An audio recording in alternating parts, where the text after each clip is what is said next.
All right, now let's look at number 22. Number 22 says negative 3 to the fifth power. Is it the same as negative 3 to the fifth power? Or I should say the quantity of negative 3 to the fifth power. Is that the same as negative 3 to the fifth power? It's going to give you the same result, but technically it's not the same. You know what I'm saying? Negative 3, the quantity negative 3 to the fifth power means is you take negative 3 and you multiply it out in a multiplication sentence. And because your exponent is a 5, that means you're going to have negative 3 5 times, right?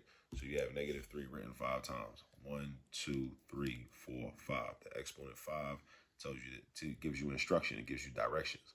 This should be negative. This negative 3 should be written out 5 times. Because when you use an exponent is basically just an abbreviation, right?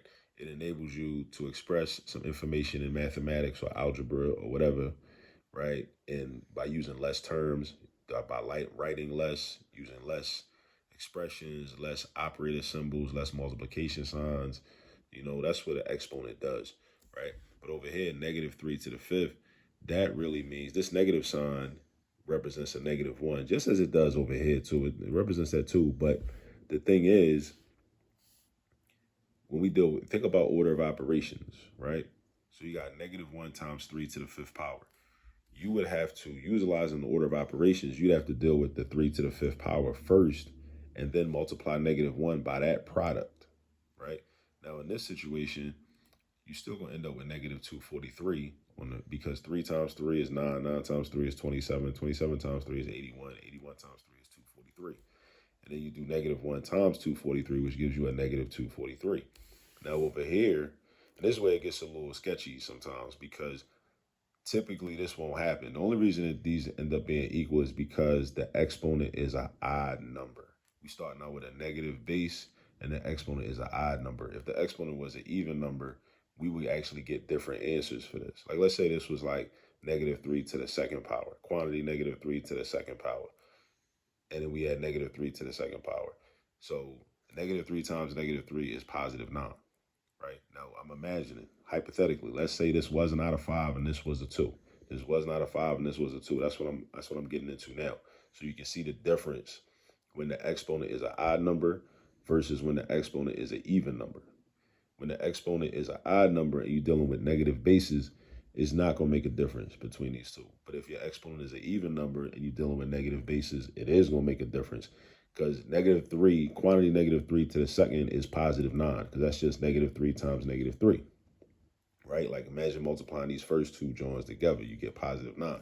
But over here, if you had negative 1 times 3 to the second power, right, you would do 3 to the second power first and get positive 9. But then you still got to multiply negative 1 by the positive 9. So negative 1 times 9 is negative 9. So if the exponent is an even number, you're not going to get the same thing, right? If you're starting out with a negative base, so that's a rule basically, right? So if you got to explain this, like why or why not, if in this case, these are equal to each other, the results are equal to each other, right? Even though when you expand it out, it's not really equal, right? But I guess you could say, well, if I factor out a negative 1 from each of these, I guess you could say it's equal. But it's only because when you start out with a negative term, right, and you have an odd exponent, right, you'll get the same thing in this situation. But if you had an even exponent, a 2, a 4, a 6, a 8, a 10, and so on, you're not going to get the same thing. You know what I'm saying? And you can like experiment with some other numbers, just set it up just to see. And this is good to understand these types of things because this is number sense. This is math theory. You know what I'm saying? Nothing too crazy. All right. But yeah, when an odd number versus, think about what happens when you have an odd exponent versus an even exponent. Odd exponent versus an even exponent. And just experiment and see for yourself too. All right. Hope that helps.